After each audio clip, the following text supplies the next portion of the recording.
Good evening, and thank you for inviting me to take part in this important and timely debate on water resilience, social justice, and an inclusive people-led EU Blue Deal. Today's discussion on resilient, just and blue water and the future we share perfectly captures the crossroads we find ourselves at. Water is a fundamental pillar of resilience, sustainability, and social justice. The way we manage our water resources today will determine how prepared our communities, cities, ecosystems, and economies will be for the challenge of tomorrow. Across Europe, water scarcity and extreme weather events have become everyday realities.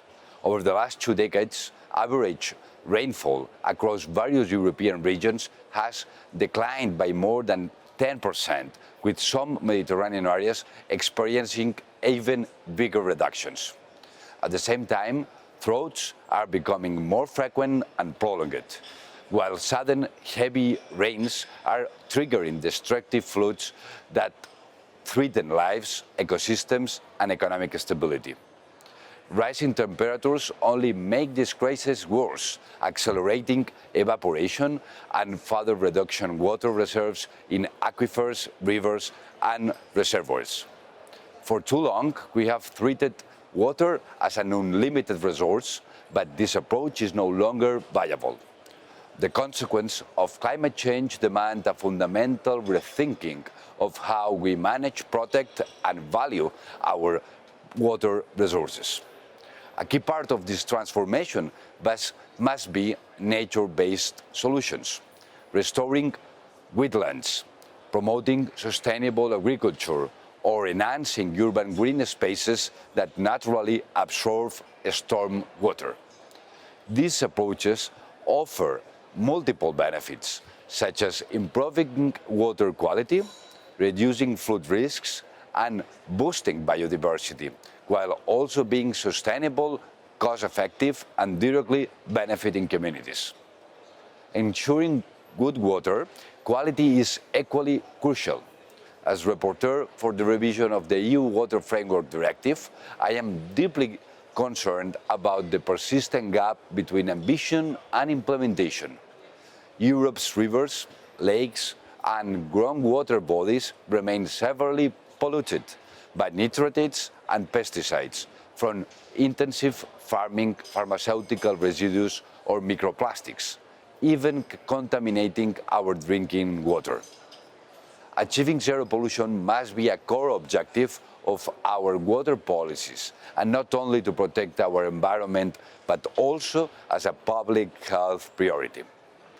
Innovation and technology must also play a major role, reducing water wastage by modernizing infrastructure to prevent leaks and inefficiencies, investing in smarter irrigation systems, and scaling up water reuse and desalination will be key to building long-term resilience. We already have the technology and the expertise. What we need now is ambition, collaboration, and political will. Our responsibility does not stop at Europe's borders. Pollution from our rivers directly affects marine biodiversity, fisheries, and coastal communities. The proposed European Oceans Pact should provide a coherent vision integrating inland water management with ocean sustainability, because water flows from source to sea, and our policies must reflect that. Water is not just an environmental issue, it is a matter of justice. Access to clean water should never depend on wealth or geography. It must remain a fundamental human right. This requires not just better policies, but also transparent, inclusive, and accountable governance. Establishing water observatories at local, national, and EU levels would empower citizens, ensuring that water management is shaped by those who experience its challenge firsthand. This is precisely why this European Citizens' Initiative for a water-smart and resilient Europe is so important. This movement puts water justice at the heart of the European policy, and I hope you will reach 1 million signatures to bring this initiative forward. But regardless of the outcome, your commitment, activism, and engagement will continue to shape a fairer and more resilient and more sustainable water future. Europe's water future depends on all of us. It is our shared responsibility to ensure these precious resources is managed fairly, sustainably, and wisely. I wish you a fruitful discussion on an inspiring event and initiative.